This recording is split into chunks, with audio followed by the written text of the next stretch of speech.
Let's roll.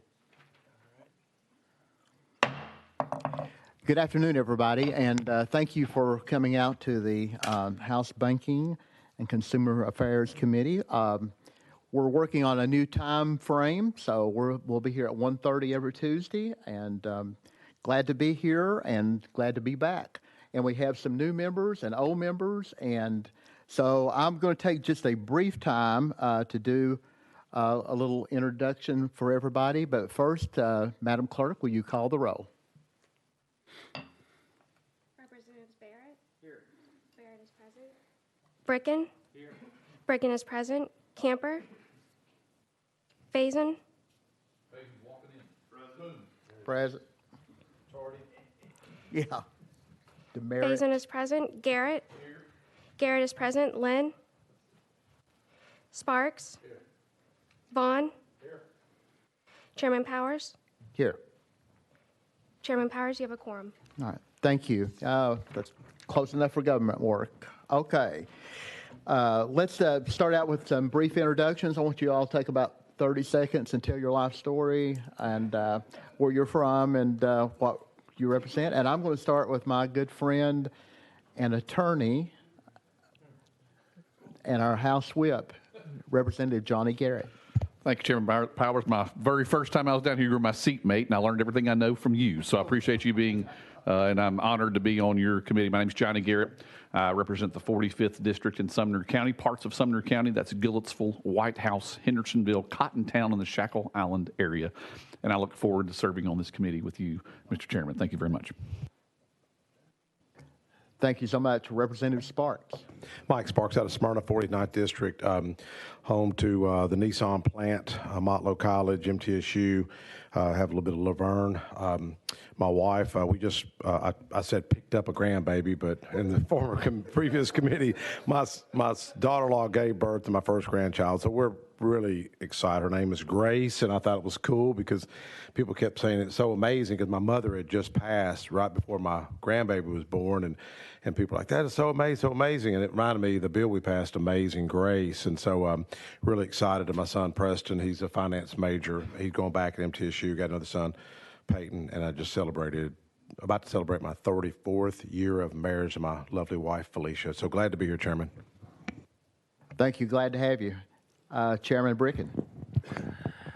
Thank you, Mr. Chairman, and it's certainly an honor. I think this starts my third term on your committee, and it's always just wonderful to be a member of your committee because you do such a wonderful, fair, and excellent job in conducting a committee. I'm from Coffee County, and my district's 47. That covers Coffee and Grundy County, which is the great two counties between Chattanooga, halfway between Chattanooga and Nashville, and I'm just glad to represent the folks there. Thank you. Thank you, Chairman Bricken. You won't have any problem passing bills on this committee this year. Let's go to a new freshman member. We're glad to have him, a golfer and a good gentleman, Representative Barrett. Thank you, Mr. Chairman.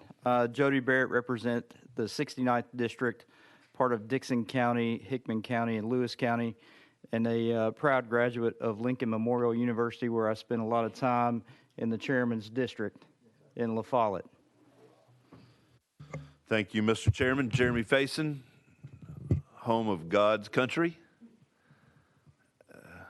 Talk to him there often. Glad to be here.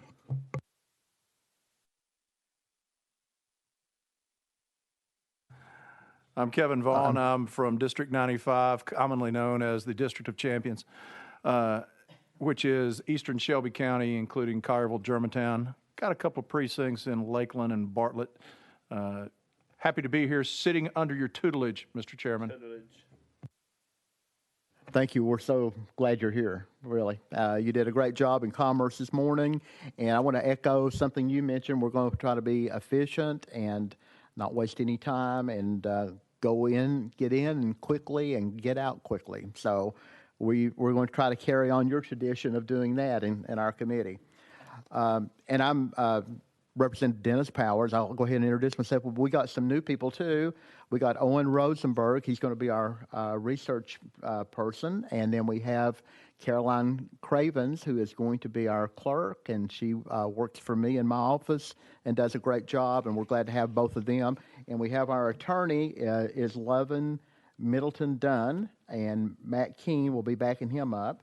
And Doug Garrett. Yes, I'm sorry. So we have lots of attorneys, so we are trying to do everything legally, and we hope to continue doing that. I represent 3 counties north of Knoxville, up on, kind of on the Kentucky line. They all surround the beautiful Norris Lake, and this is I came in 2010 with my friend Representative Faison over here and Representative Parks. We all hit the ground running about 12 years ago, and glad to be back and honored to get to serve the state of Tennessee.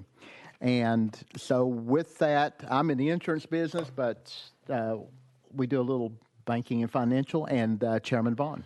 You were on such a roll there, Mr. Chairman, I hate to interrupt you, but not only does this committee have 3 separate attorneys at our disposal, we also have many leather-bound important books backing us up over That's here. true. So we're going to be extra smart in here, extra Yeah. important. Thank you. I've read most of those. I've got to finish them up though. What's her name?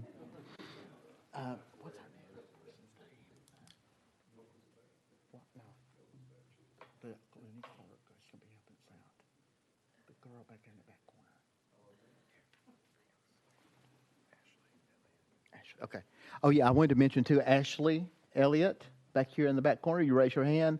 Yeah, she's going to be helping us clerk here too, and we're glad to have her back here working. So we got a lot of good people on the committee.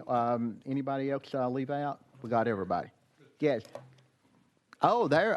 Yeah, we did leave somebody out, and we have Leader Camper. First of all, Leader Camper, thank you for your service in the military and for serving our country for so long. Do we have any other veterans on our committee here? I don't know, but we really appreciate everything you've done for our country, and we would love to hear a little bit more about you. Thank you, Mr. Chairman, and thank you for that. I do it all over again. Karen Camper from Memphis, Tennessee, House District 87. We have from the west, if you start in the west, at Graceland is in my district, and I go all the way east down FedEx Hub is in my district, Overton High School, and Dixon Gallery for those who know Memphis well. It's a great district, a lot of great businesses in there, a lot of great banks in there. So I'm appreciative of serving on banking, Mr. Chairman. This is the first time serving on this committee. I've usually been on business and utilities, so I'm honored to be here, and hopefully I'll learn so much from those leather-bound books over there by the chairman he spoke of. I don't know what my my reading assignment is going to be, Mr. Chairman, but I'll be glad to read all of the leather-bound books so that I can learn more about banking. So thank you, Mr. Chairman. Thank you, Leader Camper, and I think you. I was on business utilities. Did I serve on this committee last year? Yes, you did. Well, my God, you worked me that hard, Mr. Chairman. Time quickly flies. We must have made a big impression on you. I didn't read my homework assignment. Okay. All right. I was on both last year. Oh, God. Help me, Lord. Thank you again. Okay, we have a few policies and procedures to cover.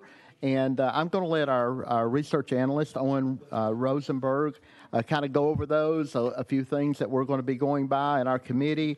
And everybody will be getting an electronic copy of this later on, too. So we wanted to kind of review them real quickly. Thank you. So the policy and procedures, committee will start promptly at 1:30 on Tuesdays. No one allowed on the dais unless serving on committee and members of the legislature. The sponsor of a bill must request a roll call vote prior to any vote per House Rule 83. Once the chairman has made a ruling, only by a show of 3 committee member hands may a roll call vote be requested, and such request must be made before the next bill is called. Once the vote is taken, a member of the committee may not change their vote unless approved by the chairman. If a vote will change outcome, it is not allowed. No physical props will be used for any bill. The amendment deadline is 10 a.m. Mondays, the day before the amendment is to be heard in committee. Voice amendments will not be entertained unless clerical in nature. There will be no running debate. Members may speak only when recognized by the chair. Debate may be limited in time at the chair's discretion. Any testimony requests and members who bring guests who wish to speak must give advance notice to the committee staff 24 hours before the committee is scheduled to meet. Witnesses must register with the chair's assistant. The limit is 2 people. They are allowed 5 minutes in total. If you are a lobbyist or someone from a department in attendance to answer questions, please give the name and department they are with to the chair's assistant prior to committee.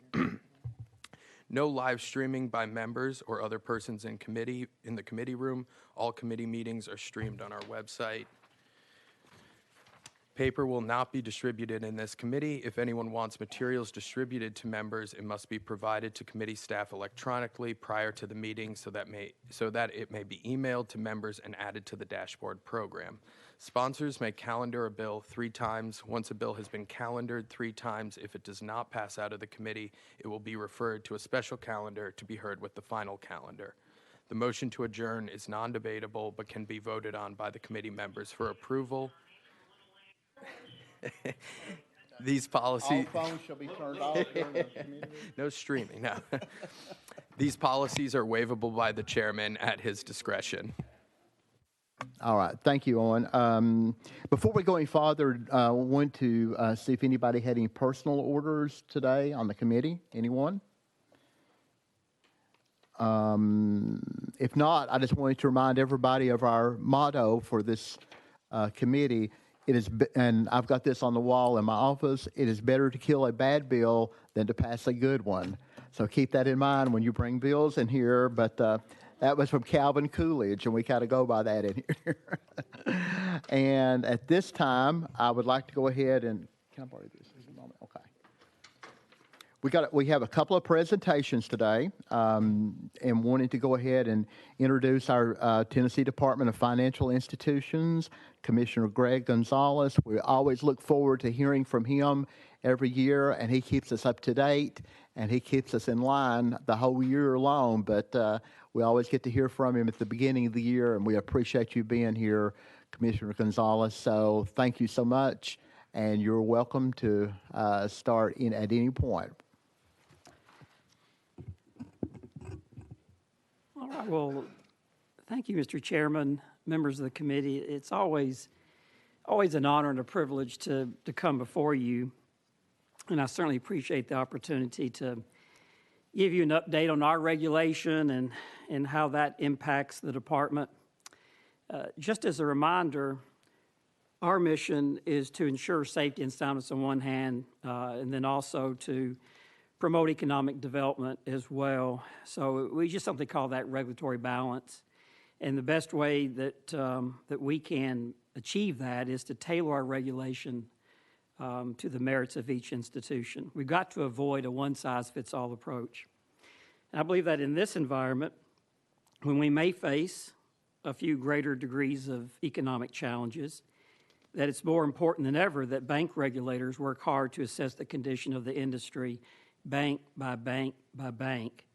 The art of regulation is to give the best assessment of each institution that we can, but to avoid a sweeping view of the entire industry based on a few situations or limited data.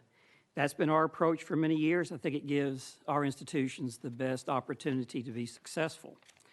And I commend you, Chairman, for having both the department and a state bank to share views on the banking environment.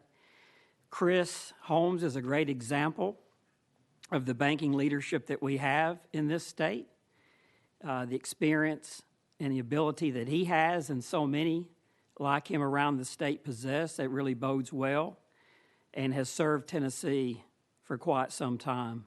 And quite frankly, it's one of the prime reasons that the department works hard to create and retain the best examiner group that we can. The more experience and continuity that we can establish in our examiners and in our understanding of the industry, the better able the department is to recognize and give meaning to experienced bank management throughout Tennessee. A lack of examiner continuity can make it difficult for institutions to understand regulatory expectations and then go forward. The more experienced we are as a department, the better able we are to tailor regulation to the merits of each institution and not frustrate the efforts of capable bank management to meet the needs of citizens and the business community, while it's obviously necessary from time to time to deal with issues. From an internal standpoint, one of our greatest focus points is staffing in our bank examiner area, and then salaries to retain and create more experience. The recent statewide compensation effort should make a significant positive impact on department compensation, especially in the entry-level examiner area. We were $20,000 to $30,000 behind our federal counterparts in entry-level bank examiner salaries. But now we're becoming competitive again, thanks to the governor and all of you, because it takes 5 years roughly to train a bank examiner. Should we lose one early in their career, then banks aren't getting much, if any, return on their investment, and then we start the training process all over again. It's especially frustrating if we spend over $500,000 per examiner during that 5-year training period, and then we possibly lose that person to a federal regulator. But we're making important progress now and must continue this progress over time. This cannot be a one-time event. As you know, our department regulates banks, credit unions, trust companies, and thousands of non-deposit companies. We're fully funded by the institutions we supervise. We don't take any taxpayer monies. As far as the condition of the Tennessee banking system, the great majority of banks and credit unions are in a good condition, serving their communities. Overall bank performance remains sound across the state. However, there are challenges that we'll all be facing. A nationwide survey of community bankers lists the following primary areas of concern: inflation, government regulation, the cost, availability of labor, and cybersecurity, among other issues, as being the top challenges. And I've heard some of that myself in my discussions with bankers across the state. And while we're still waiting on year-end results, financial metrics through the third quarter of last year still showed sound bank performance across the board, with isolated problems that stem prior to the pandemic. Our banks as a whole continue to show profitability, although earnings performance for mortgage originators has fallen off compared to previous years when rates were at historic lows. A strong showing in durable goods manufacturing has helped boost the Tennessee economy. As of the third quarter, Tennessee's real gross domestic product grew 4.5%, more than twice as fast as the nation as a whole. Driving much of Tennessee's growth has been durable goods manufacturing, especially auto production. Manufacturing activity has also generated substantial spillover effects in some of the state's other large industry sectors. Wholesale trade, information, professional, scientific, technical, and management services have all benefited from strong manufacturing growth. Indirectly, leisure and hospitality sectors as well. Tennessee produced 125,000 net jobs last year, enjoying its strongest rate of annual growth, 4% since 1994. Robust job growth contributed to Tennessee's lowest average unemployment rate ever, 3.4%, also achieved in 2019. The Federal Housing Finance Agency reports that Tennessee home prices rose 52% between first quarter of 2020 and the third quarter of last year, sixth fastest in the nation over that period. Tennessee nominal personal income, however, has risen, but at a slower pace than home prices during that same period, resulting in a challenge to state housing affordability in some areas. Further exacerbated, of course, with the mortgage rate increases, although that's pulled back to some degree. Asset quality indicators still appear very favorable at this time. Past due loans and level of distressed real estate remains nominal statewide. Asset quality metrics still reflecting strong bank performance. Over half of our state banks reported no foreclosed real estate in the third quarter of last year. An historic metric, given the total assets of banks statewide have increased significantly in recent years, and our banks combined are reporting the lowest level of foreclosed real estate that we've seen in over 15 plus years. So while it's difficult to predict the coming 12 months, Tennessee's economy has proven strong and resilient even while there will be some slowing. One of the major developments that we've had over the last couple of years was the ability of the department to go completely to off-site examinations. Some institutions are asking for the opportunity to have face-to-face communication, again, with examiners during an exam. So we're now implementing a hybrid examination as determined on an exam-by-exam basis, working with institution management. Our department is completely in a mobile working status. As a consequence, we're producing material budget savings on an annual basis in the following areas. Because of a reduced travel schedule, we have returned leased cars to general services, cut back on exam travel significantly. Although there will be some return of examiner travel, overall travel costs will not be at pre-pandemic levels. We've also reduced our dedicated department office space significantly. Taken all together, we're saving about $1 million in operating costs to the industry on an annual basis. And we need to be as effective and efficient as possible because there is growth among some of our industries. Number of licensed money transmitters has doubled since 2015. During this session, we'll be proposing a significant update to the Tennessee Money Transmitter Act that has not seen a major update in nearly 30 years. On the banking side, we've seen consolidation over the last decade. We've also seen the Tennessee banking system grow over 350%. But the most impressive growth has been in the Tennessee trust industry.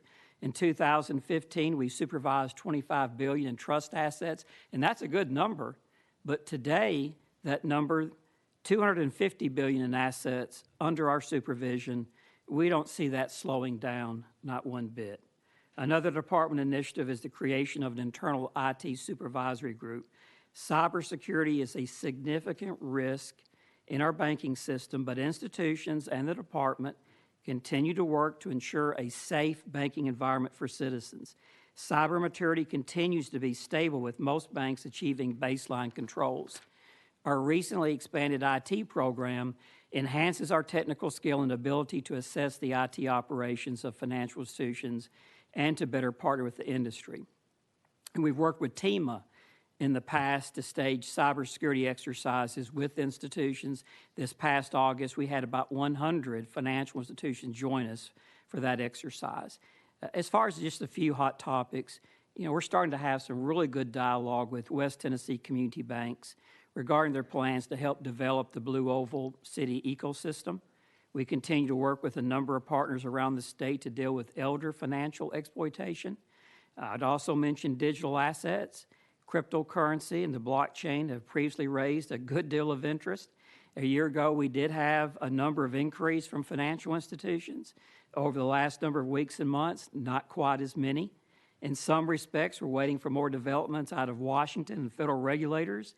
Until then, we're having good discussion with other agencies and with industry players. There's still a whole lot to learn about this industry and the risk, but I do think there are real opportunities to take advantage of innovative technology, but there needs to be an appropriate nationwide regulatory infrastructure to protect consumers, investors, and financial institutions. And let me wind up with just a few thoughts on the regulation of non-deposit companies. As you know, nearly a decade ago, we implemented for the first time a risk-focused examination of non-deposit companies based on a variety of risk factors. We rate these companies low, moderate, and high risk. For those companies that are low risk, we can push out the frequency of exams to put more of a focus on companies that show a higher risk potential to consumers. High-risk companies typically are scheduled for an exam at least once per year. Our last reporting period reflected just under 8% of the non-deposit population was rated as high risk. That's a slight improvement from the previous year. When we first began this program, over 10% of the population was considered high risk. The percentage since then has generally fallen between 7 and 9%. The number of licensed companies under our jurisdiction has remained fairly stable over the last few years, but slightly down. Total is just under 5,000. Money transmission and mortgage saw large increases in license counts over the last 5 years. However, mortgage company licensees have seen a slight decrease now, mortgage loan originators have materially reduced in numbers recently. With that, I'm happy to try to answer your questions. Thank you very much, and I'm sure there's going to be a few questions from anyone. If you have a question, please raise your hand, and we'll get you on the list up here. I do want to mention something that you mentioned there a while ago, just to kind of go over, if you don't care, the mortgage rate. First of all, bank examiners, thank you all for what you all do. You're probably more feared than the fire marshal, because I've been at banks before and they say the examiner's coming and everybody is trying to get ready for you when you all come out. So we appreciate what you do, though, and to watch over our banking industry. But the mortgage rate increases and the inflation, how is that going to affect? Do you think that's going to put a lot of pressure on new homes, new mortgages? I mean, it seems like that the whole housing market is kind of slowing down a lot, and how is that going to affect the state of Tennessee? Do you know? I mean, just what you're looking at in the future? Yeah, that's a big question, and some of that depends on geography, depends on institutions, and it depends on, the business model and what kind of concentration in that area. But there's certainly a slowdown. That's what the Fed is trying to achieve, a slowdown to deal with inflation. So, we're going to take it on an institution by institution basis. There's certainly a slowdown in the housing area. We've heard that from some of our institutions. They've mentioned it to us, and so we're working with them and watching it closely. Okay, and we've talked a little bit too about seniors and some of the scams and things that are going out there. And I know we've been working with you, and we're getting to meet with TBI on hopefully getting a TBI call center to where we can. Is there anything that we can do right now that to help try to prevent some of the things that are going on with our seniors? Well, one of the things that we've done with all of our institutions is through examinations, ask them, what can government do better? The hotline was one of those things. Just getting customers and elders and vulnerable citizens more aware of these issues, that's one of the things that we've heard a lot from industry players. And you know what? Well, we're having great discussions with the industry, with the Tennessee Bankers Association doing a lot, Credit Union League. Or even talking to non-deposit institutions as to what some of their approaches are. I think one of the things that we've heard is,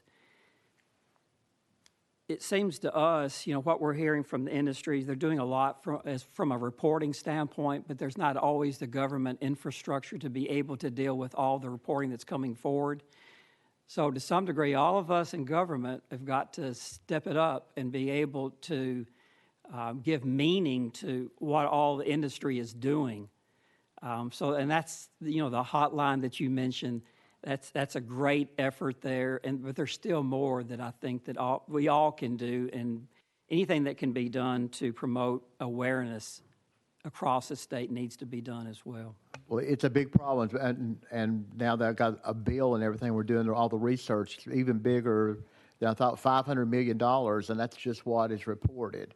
A lot of people will not report their own family members or friends or whatever, so it could be way more than that, but we're trying to help do something and work with TBI to set that up to where we can do some preventive things on the front end. So hopefully we'll do that. Did anybody have any questions for the commissioner? We have one. Representative Sparks. Oh, I'm sorry. Chairman Bricken. Thank you, Mr. Chairman. It's always a pleasure to hear from the commissioner. I think I might have three questions. The first, and I don't want to get very weedy on it, but for all our fellow members, you might be hearing from your community banks on the implementation of what's called CECL. It's called the Current Expected Credit Loss Methodology that all banks are going to have to face, and it's just a modeling for future expected credit losses.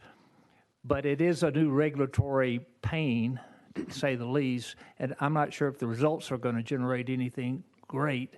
And I would just like to get your viewpoint on the implementation of CECL for our community banks. Well, what I've heard is that institutions have done significant work to get ready.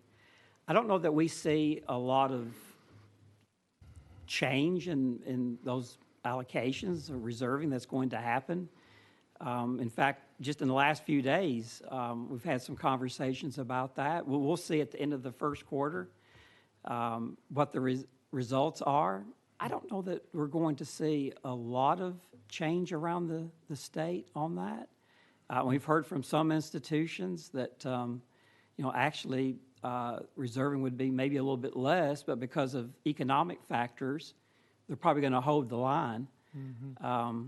So we're waiting to see, and certainly appreciate all that institutions have done to get ready for this. It's been a big effort.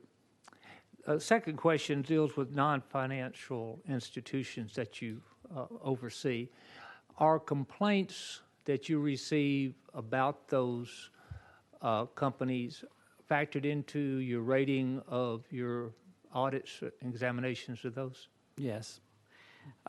There are a lot of different factors that go into the non-deposit rating approach, dozens and dozens and dozens, and how a non-deposit company deals with complaints, how they deal with consumers is part of that. It's one piece of the puzzle.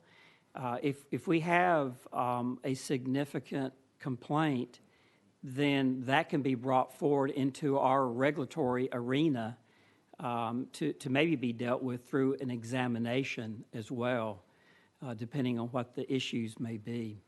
But yes, that is, and a lot of other different factors. We learned a lot from the Great Recession and what happened to the mortgage industry. So we took some of those lessons, tried to get ahead of issues. The whole purpose of what we're trying to do here is rather than trying to clean up problems, we're trying to get ahead of them and help institutions understand, here's where your risk is. Let's work together to deal with it. If you can't deal with it, you're going to see us a whole lot more often than the company down the street that's handling risk more appropriately. So that's a little bit of an incentive there. Thank you. Maybe if I could wrap it up, maybe on a little bit of the lighter side and kind of in the spirit of a former member, what's your opinion of a $2 transaction fee on out-of-the-country monetary transfers if all the money went to your department? Wow.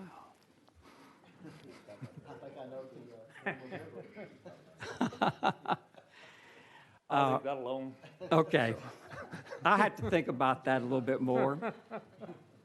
Yeah, we had that debate last year a little bit, didn't we? Anybody else have a? Yeah. Representative Garrett. Thank you, Mr. Chairman. You said something earlier, and thank you for being here.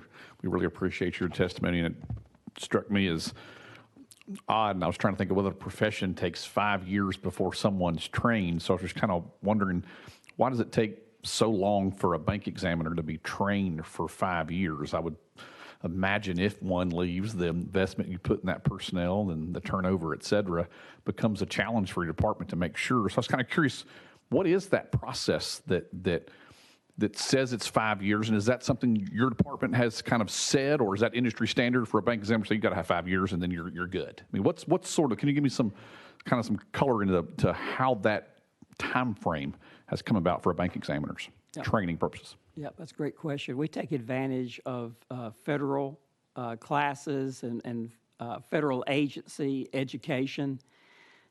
And I think one of the reasons all that happens is, we work very closely with our federal partners. So it's to the benefit of everyone that we're having the same education.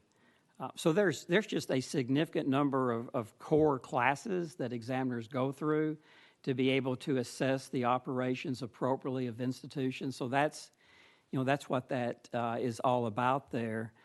We have actually made an effort to try to reduce that 5 years. There's only so much that we can do because of the scheduling and because of the coursework that has to be done. But but we think that we can take advantage of different situations and maybe shave a few months off of that, maybe 6 months. We have looked at that as a way to bring examiners on just a little bit quicker, maybe save a little bit of money as well. But it's essentially going to be 5 years. Thank you very much for that. Thank you, Mr. Chairman. Representative Sparks, I'm sorry. Yeah. Commissioner, does the name Sir Patrick Cormack ring a bell? It does. Lord Cormack now. Can you tell us that story real quick? The story about Lord Cormack? Yeah. Okay. I'm just curious about the history, that's all. Okay. Well, in 1980, I applied for an internship with the House of Commons, and Patrick Cormack at the time, later became Sir Patrick and then Lord Cormack, he was willing to take me on. And I asked him, at some point, well, you could have chosen anybody.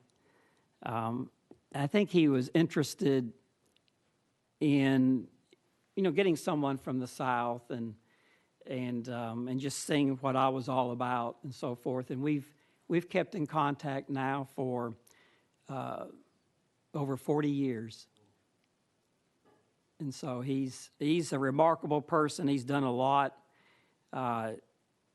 He's really considered an institution at Westminster. I think that's what they called him. So it's something that really meant a lot to me and gave me a tremendous experience. Anyone else? So you worked in the House of Commons? Mm-hmm. Were you ever knighted or anything? Oh, no. Okay. That would be a great honor, too. No. Okay. Anyone else? Hey, thank you so much, Commissioner. It's always a pleasure to have you come, and we appreciate the information so much. Thank you for coming today. And we'll be in touch, I know. And next we have from the Tennessee Bankers Association, we have Chris Holmes. And he has been with us before, and he was First Bank President and CEO. And Chris, we're glad to have you here today, and thank you for taking time and coming out and talking to us and updating us on everything. Thank you, Mr. Chairman. My honor to be with the committee. Appreciate your time, and good to be with you again, Sue. And thank you. I'd like to start by thanking Greg, also Commissioner Gonzalez, and the TDFI. As you guys know, that he's been in that position since 2005, and he's served both at the pleasure of Republicans and Democrats, and so he's quite an institution to those of us in banking. So we appreciate the job that he does, and we appreciate the job his department does when he uses the term tailoring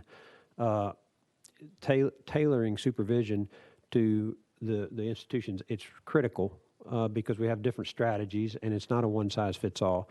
So we appreciate that. Also appreciate the Tennessee Banking Association, who's also here today.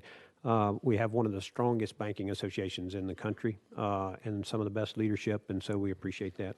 I did bring just a few slides that I'm going to use as I walk through my comments, and then I'll take questions. But first, just on the banking landscape in Tennessee, we do have a very strong community banking landscape in Tennessee, particularly when you compare us around the nation.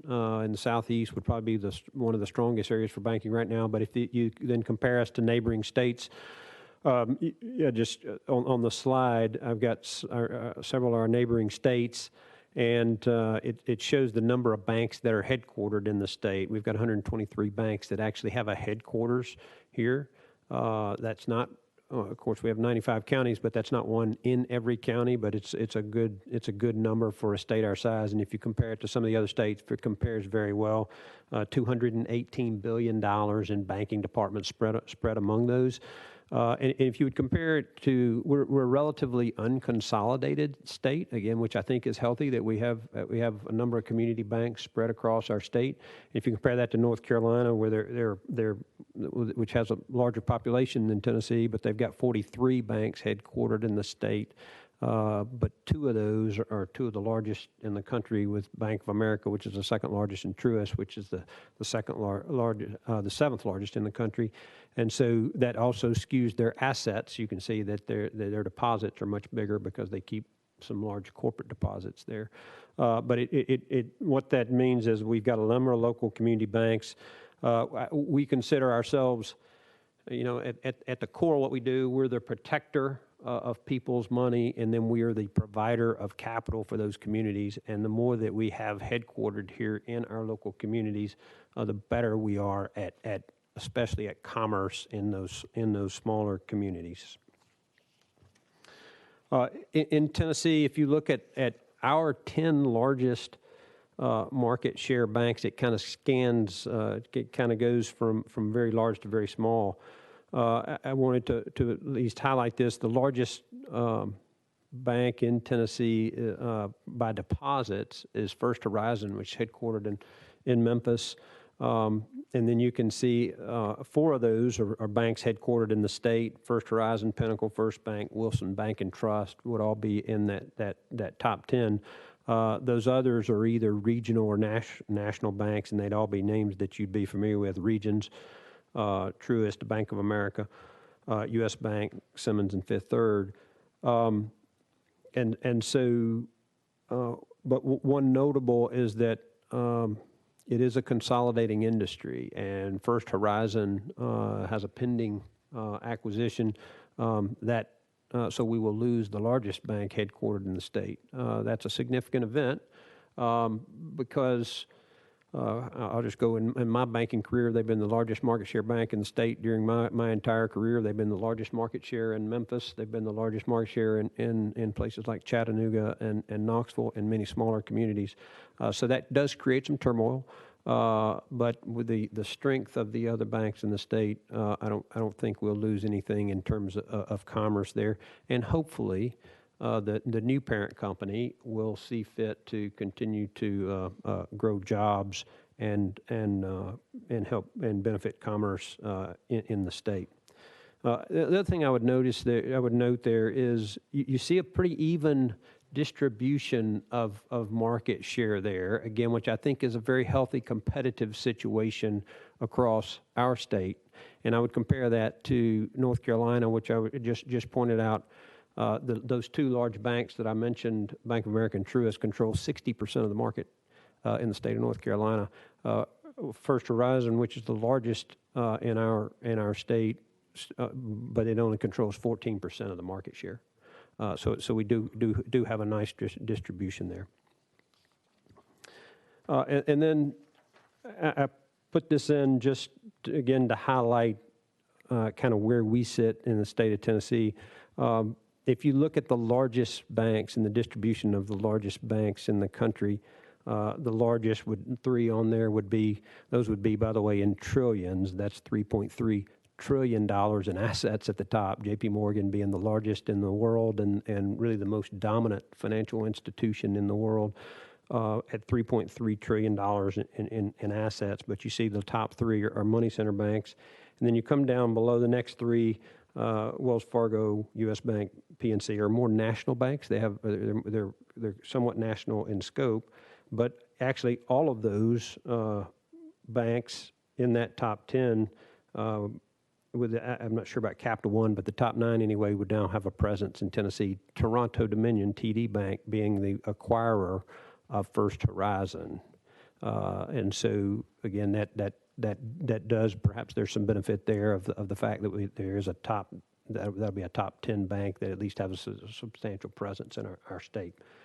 And then you see, if you looked at top 150, Tennessee would have 3 banks in the top 150 with Pinnacle and First Bank, and that's out of 4,000, almost 4,200 banks in the country. So again, good presence for our state. Just a few insights on current environment and things that perhaps are of interest to the committee. The first one of those is it is a time where we're positioning for some changing economic conditions. Certainly you know if you're on this committee, but I think you know if you have anything to do with the business community or you've been to the grocery store, we currently have the Federal Reserve is in a position of restrictive monetary policy right now.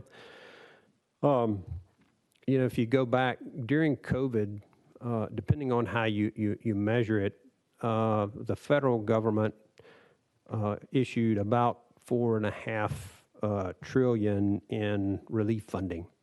And so if you think about all of that money hitting the economy over a couple of year period, that certain things occurred. Personal savings went up significantly, spending went up significantly, and so we got to 2022 and inflation began to go up significantly.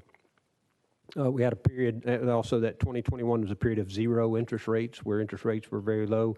So it would only be natural that spending picks up, inflation picks up. And so starting in March of 22, we entered a period of rising interest rates.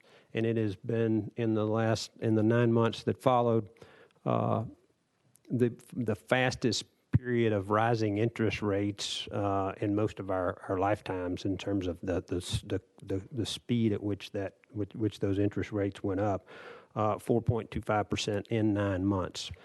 So that's an attempt to slow inflation. That's an attempt to slow the economy overall, which impacts things like housing that the chairman mentioned. It impacts things like the automobile industry, which is a major industry for the state, and it also impacts wages. And frankly, one of the outcomes of the rise in interest rates, as we are beginning to see now, is unemployment. And so all of those are impacts of a restrictive monetary policy. The Federal Open Market Committee meets today and tomorrow, and unless 99 point something % of the economists are wrong, we'll see another increase in interest rates tomorrow. What that means is that liquidity becomes strained in our world and becomes strained for the banking industry. Again, the Federal Reserve is now in a period of tightening that. So if you go back the previous 2 years, they flooded the money with trillions of dollars into the economy. They're now through the process of quantitative tightening, pulling that money back out of the economy. And so you're beginning to see deposit bases at banks in Tennessee and across the country begin to shrink some. And so that creates a period where we have to monitor liquidity very closely. And so that does mean that lending becomes higher hurdles for lending. And so that becomes a period that slows everything down, whether you're trying to buy a house, whether you're trying to start a business. So that lending right now is beginning to has slowed. And as we look out and think about continued rises in rising rates over 23, that is likely to be what we see in the coming year. So as a bank, and with one of my regulators sitting over my right shoulder here, that means capital becomes very, very important. As Commissioner Gonzalez said, our banking industry is actually in quite a good stance, quite a good position right now from a capital standpoint. If you think about sort of where we are, we keep a capital cushion. If you think about the asset sizes that I mentioned, and if you think about a bank with about $1 billion in assets, round numbers, these are not exact, but they'll keep about 10% capital. And so that would be $100 million in capital they'd have on hand, but that bank's probably got $8 billion in loans. And so you just need to make sure your losses don't creep up enough to cut into that, where you could get into trouble. Again, that's what the commissioner is watching. But we go into an uncertain economic period being better capitalized than, again, we probably have been in my career as an industry in case we face recession as we get into the year. And I'll just touch on one other point that the Commissioner touched on credit. As we do think about the potential for a slowing economy and the potential for a recession, so far, the credit that we look at on our balance sheet and on all the balance sheets has shown no signs of any deterioration. Your first sign is when things go past due, and they have a progression from past due to a classified status to a non-accrual status to a loss. So there's a build up to that, and so you can predict or you can see when that's coming by watching the early signs. So far, even the early signs are not showing, and so that's a very positive sign. There's a question about CECL and the current expected credit losses. That is to account for the expected credit losses, and so we have begun to build reserves as an industry so that we can withstand those losses if they do indeed show up. And then the last thing I'll touch on is the regulatory environment.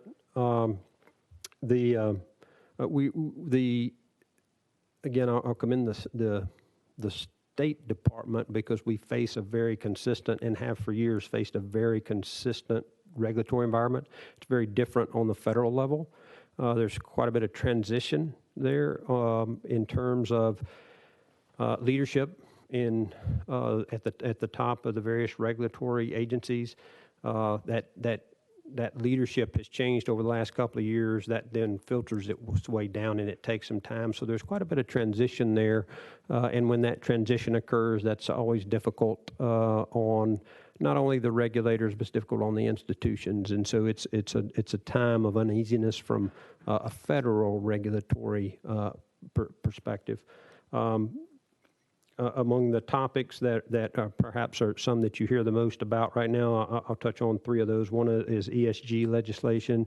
That's one that's become a very common topic. We're a publicly traded institution, and so it's not only a regulatory question, but it's also an investor's question in terms of those types of policies. M&A regulatory reviews, I made reference to the First Horizon Toronto Dominion transaction. That one has been longer than expected in terms of the approval. It's still not approved, and it has gone past their period of expectation, so they're now into an extended period where they're trying to get regulatory approval.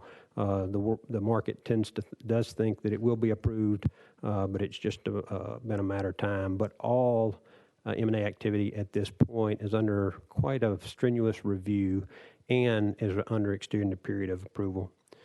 And the last one I'll reference is just the payment networks that continue to change with all of the different different types of companies beyond banking companies, which now are very involved in the payment network, whether that's PayPal or whether that's Apple Pay or that are the non-banks involved in the payment network, and the cryptocurrencies that we hear so much about today, whether that's Bitcoin or Ether or others. Those are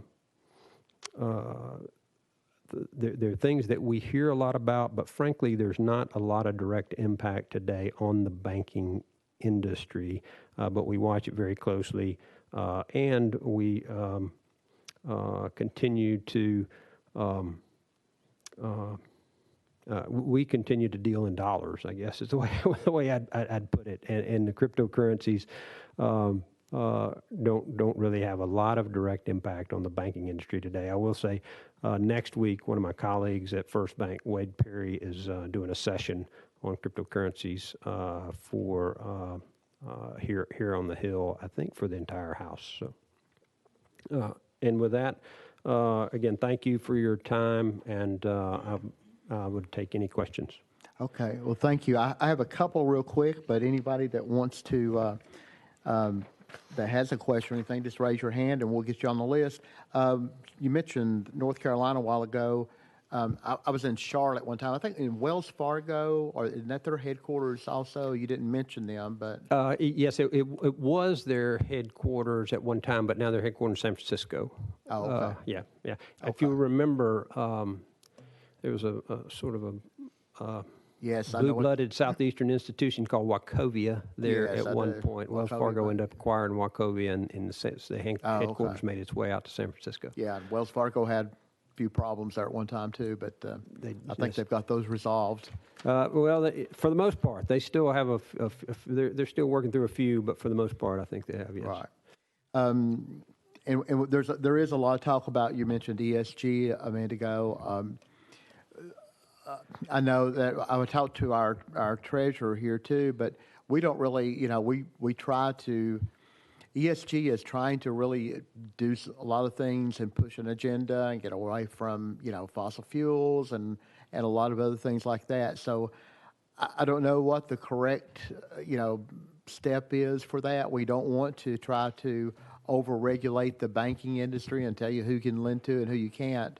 But we really need to, look at that when I know that the treasurer said that we really don't invest in companies that are pushing the ESG thing because it does tend to get away from, are they credit worthy? Are they actually looking out for the best interest of the customers or not? So I know that they're trying to avoid doing that, but I know, do you all do anything? I mean, I know you can't, you have to look at credit and if your credit worthiness, if someone is, if you're lending money like that, but how do you all deal with the ESG problem, or do you get involved in that in any case?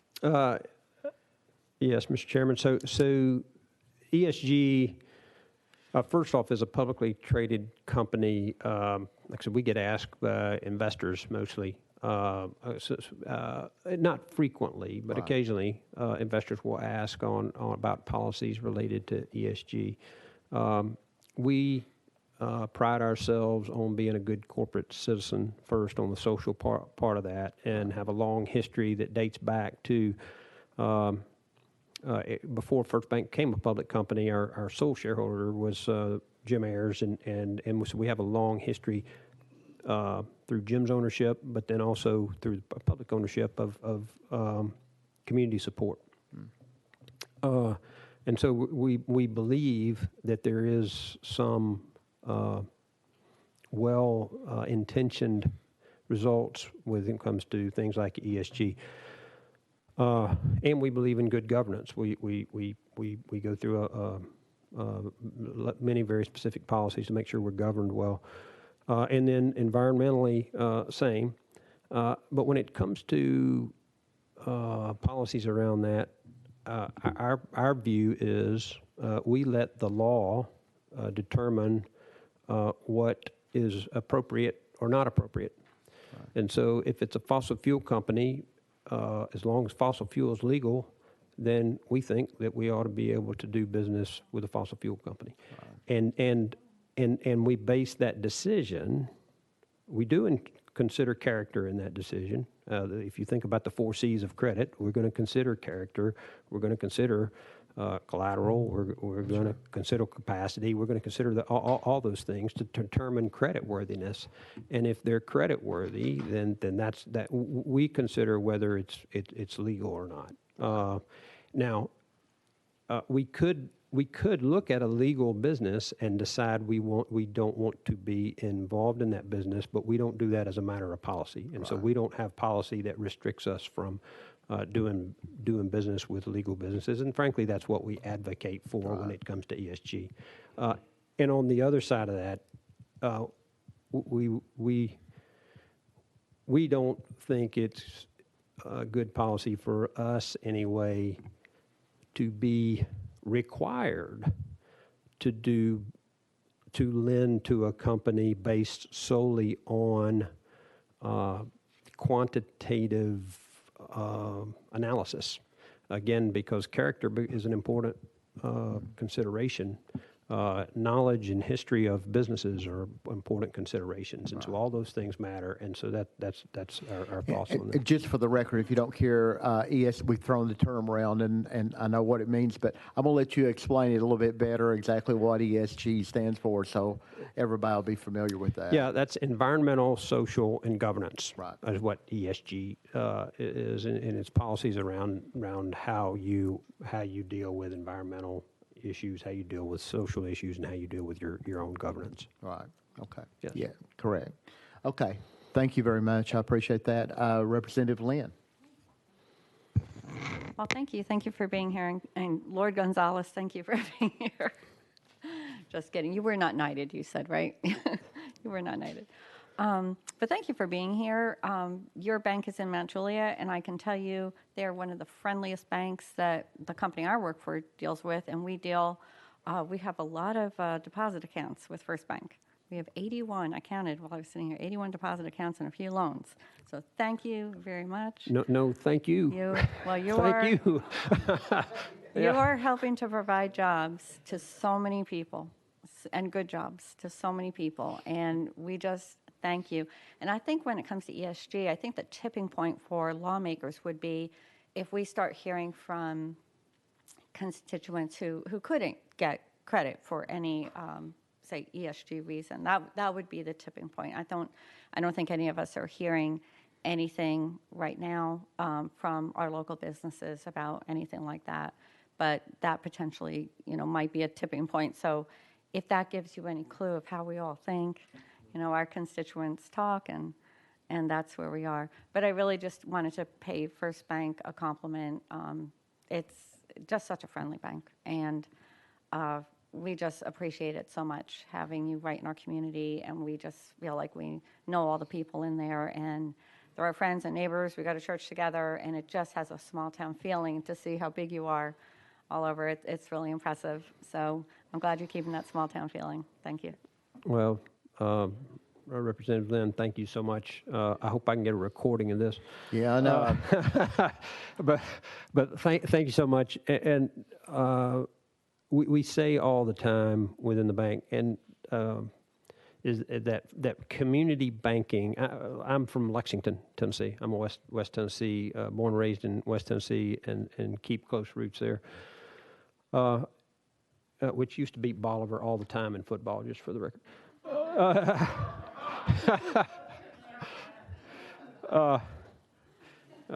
Kevin and I have known each other for a long time. I'm sorry, Representative Vaughn and I have known each other for a long time. But what we say, community banking is a style of banking. It is not a size of bank, and that's what we believe. And so we structure the company, we structure our service and sales process around being a community bank, and use exactly the same example which you just used. We want our people to be at the PTA meetings. We want our people to be at the high school football game on Friday night. We want our people to be in the coffee shop and part of the breakfast club. And that is what, and that's what all our community banks strive for. I think is to be an important part of the community, and that's what's important. Thank you. Chairman Vaughn. This First Bank commercial sponsored by. Thanks for being here, Mr. Holmes. My question for you would be one of this, and I've kind of got a follow-up for Commissioner Gonzalez, but we're in the business of passing laws, or we're in the business of not passing laws. With regards to the banking environment in our state today, is there a single issue that the banking community feels very strongly about that we need to be addressing this session, or are you hoping for a hands-off approach and let you navigate these seas with the rules and regulations that you're currently dealing with? Yeah,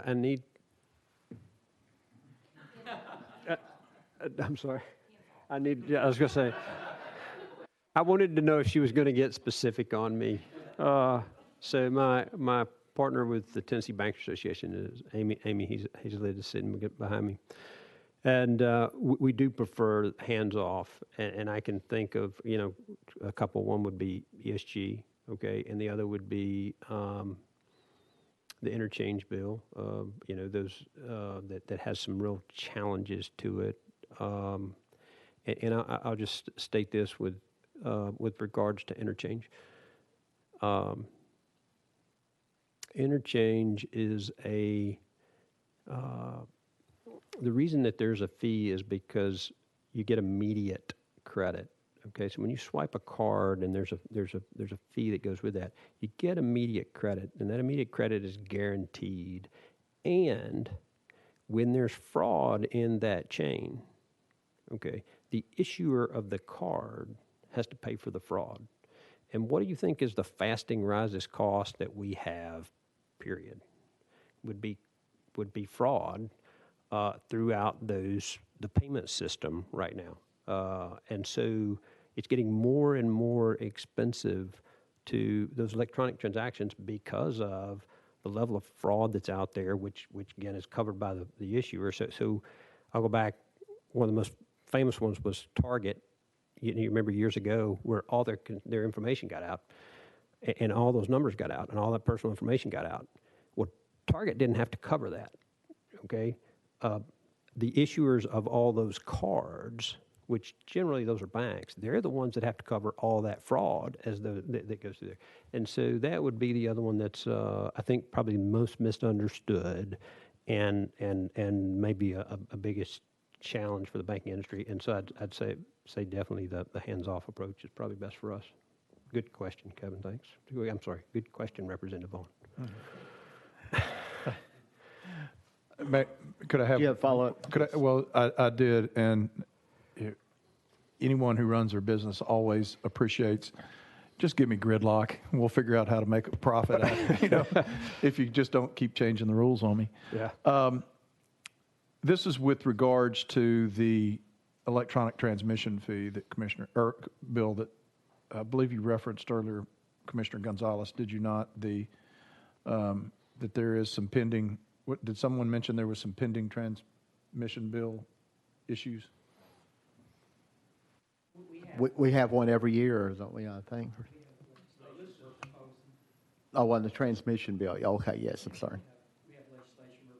We do have the interchange bill every year. Okay. I just wanted to know where that helps me with my starting point on how I evaluate it. Thanks. Thank you, Mr. Chairman. I'm done. Thank you, Representative Sparks. Yeah, I'll make it real quick. Just want to thank you. Not to be a love fest for First Bank, but I bank with y'all, our business with y'all. One of your bankers, Michael Wilson, want to compliment him. He's in my Rotary Club, and we're looking for, I guess you say, volunteer efforts to help the community. And I've got a sister, sadly, in a nursing home, and Michael came by there, personally met with her. We're looking at trying to help that Diversicare and try to improve it. But I want to thank Mr. Ayers for all he's done. He even fights the Asian carpet issue, which is big out in West Tennessee, if y'all familiar with it. Very familiar with it. But all the kids that he's helped send to college, just tell him that Mike Sparks said hello and appreciate his efforts, sir. Thank you. Yes, sir. Thank you very much for that.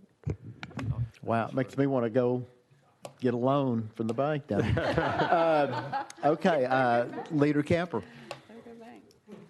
Thank you, Mr. Chairman. Commissioners, always good to see you. You've been through at least 3 governors since I've been here, so it's always good to see you. You do a great job for our state, so we really appreciate you. I always like hearing from you every year. Thank you for your presentation. I missed part of it, but I had a question about access to capital for minority-owned businesses. I hear this all the time. We can't access capital. You have Goldman Sachs that have, pledged to give $10 million, but the people still feel like there's these barriers where they can't access the capital. The same with Pinnacle right now. They pledged $6 million, and people are always saying, Representative, we have a problem getting access.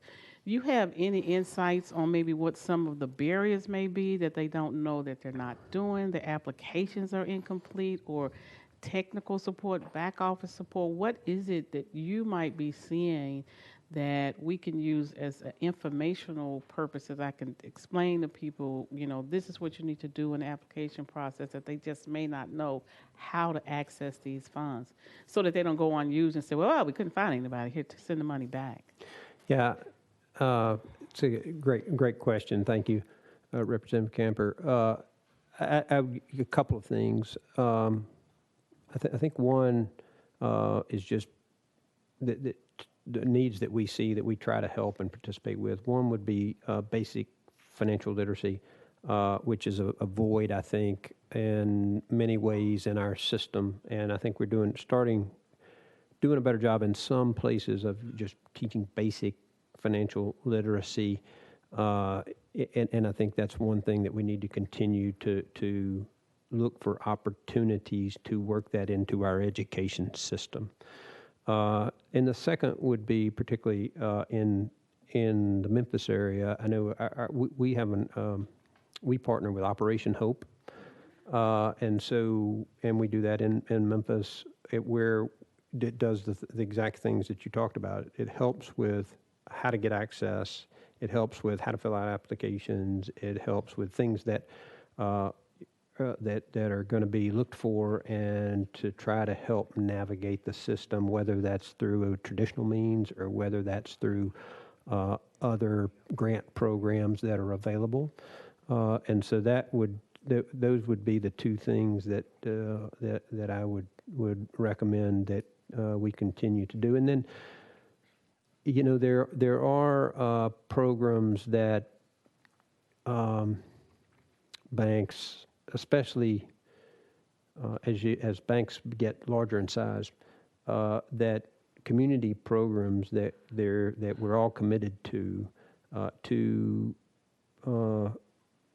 help, especially low to moderate income areas and low to moderate income census tracts. And so, and like I said, Operation Hope and others are there to try to help get those monies out that are pledged. I do know the institutions you mentioned. I know First Horizon has some of those. I know Pinnacle does. I know First Bank does. And so those are the avenues I can think of to help get deeper access to those. Okay, thank you for that. Mr. Chairman, it's okay? Yes, okay, follow up. Thank you, yes. Secondly,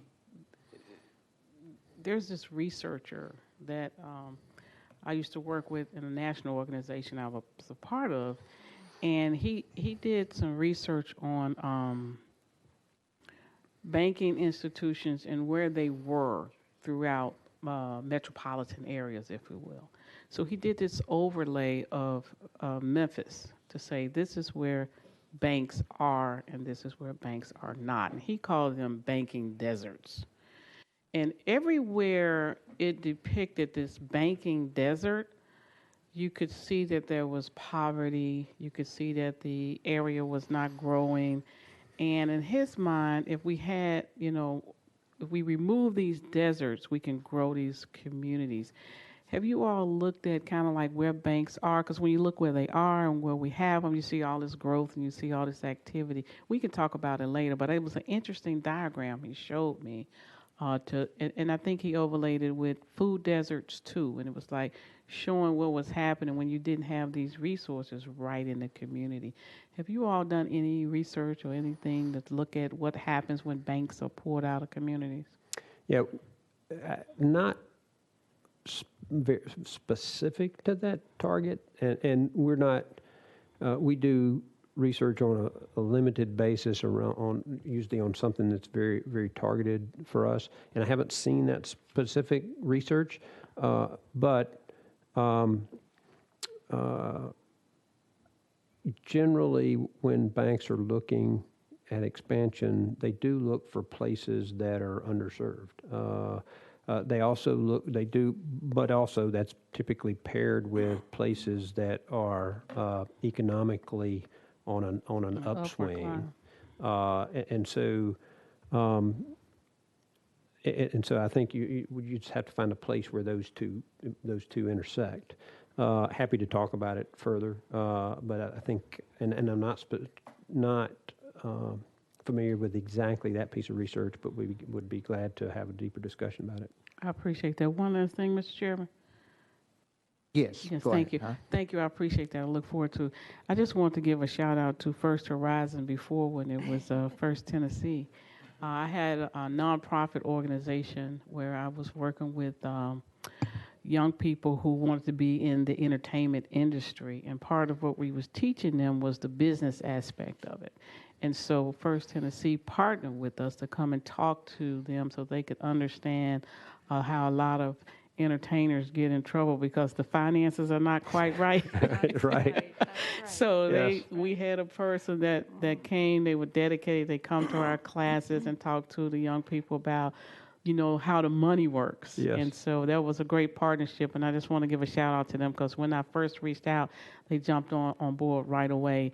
And today, some of these same kids that went through the program are banking with, you know, First Horizon. So it was a good partnership. Yes, ma'am. And those can be great programs. And I would just say this. I have a 23-year-old who is also pursuing her career in the entertainment industry. And so I need to hook her up with those same people from First Horizon, you know, because you tend to not listen to your parents, you know. So I need somebody else to talk to her. But those are great programs. And I say, no, you're from Memphis, and I lived in Memphis for 20 years before I moved to Nashville. And First Horizon has been a great community partner there for a long time, and I hope that continues under the new ownership. All right, thank you. Yeah, you answered one question. First Tennessee, it used to be First Horizon now. Is that right? Okay, that's what I thought they converted to. Let me mention one thing real quick, and you mentioned it a while ago too, because we deal with it every year, the interchange fee that you're talking about. And I think, you know, it's one of those that I can see both sides of it, you know, and we always have to, we come down to a debate every year on it.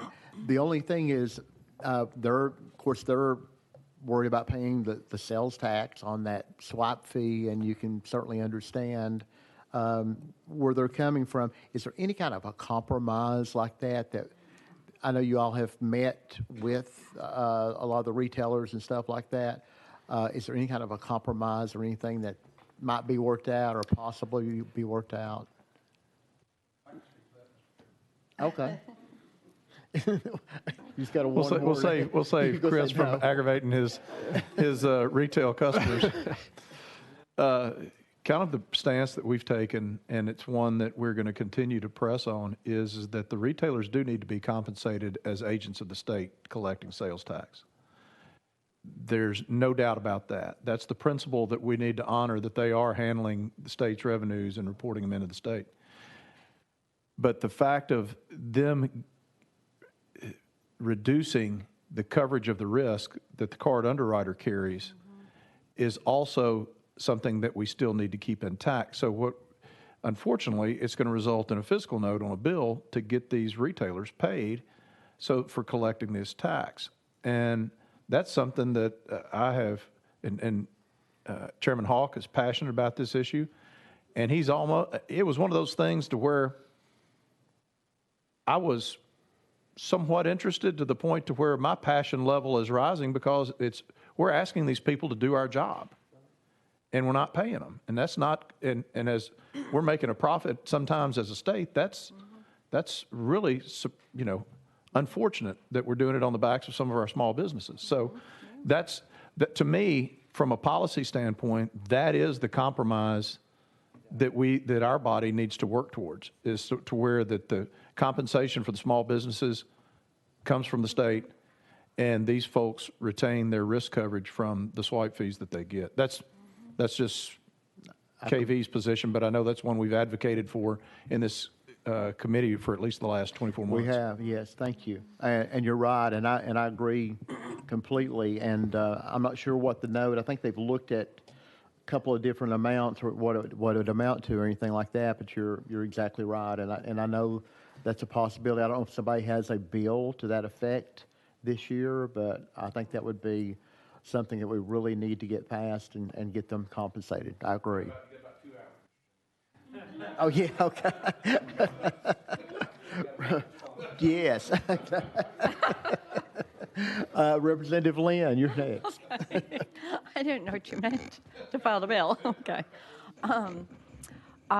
This was not your bank. This was not your bank. But I did speak to the Tennessee bankers a few months ago.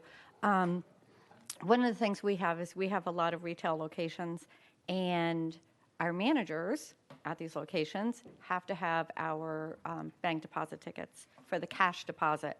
Our cash deposit is not large enough to call Brinks and have Brinks come and take it away. It's not. So our managers have to go make the cash deposit. Every once in a while, get someone with some questionable ethics, and our cash deposit ticket was compromised, and somebody's girlfriend made out a check with the bank routing number and our account number on it, and stole about $14,000. Of course, FDIC put the money back in our account within days. No big deal. But when you think about the small amounts of the cash deposit and that risk of giving that employee that account number, they got away with quite a bit of money. And I'm not sure what's happening with that. I'd have to ask our attorney where this is at. But I was wondering, isn't there a way that businesses, instead of giving the cash deposit ticket that has the routing and account number on it, there's going to be a QR code or something like that if all the banks work together. And that way the employee really doesn't know what the account number is. They're just taking a ticket, writing the sum on it that they're depositing, and depositing it into the bank. So that's just an idea. I don't know if anybody would ever do that idea, but it might give businesses a degree of, more security, because it is, you're giving your account number and routing number to an employee. You don't really know them that well, and you don't know who their friends are or anything like that, where they are on the weekend and someone sees the deposit tickets in their car or whatever. You just don't know. And that happened to us. It's actually happened a couple of times. And like I said, FDIC, we're insured, got the money back, but it is still a loss. So, yeah, there is a technology today called remote deposit capture, and you can actually put a deposit, a capture machine in your business location, or in this case, all of those locations, and they can scan their deposit straight into the bank from that remote deposit capture machine in their location. And so that means that they can do the deposit, and it doesn't take care of cash. Yeah, okay. And I know people say cash is on its way out, but we still use it. Yeah, I use my phone to make my deposits now. Okay. Anyone else? Thank you so much for coming out. We really appreciate the information, and you've always been a big help, and it's been very helpful to have you and the commissioner both come out, and we want to thank you so much. And without objection, we're going to be adjourned. Any objection? Adjourned. Thank you all. You need two more.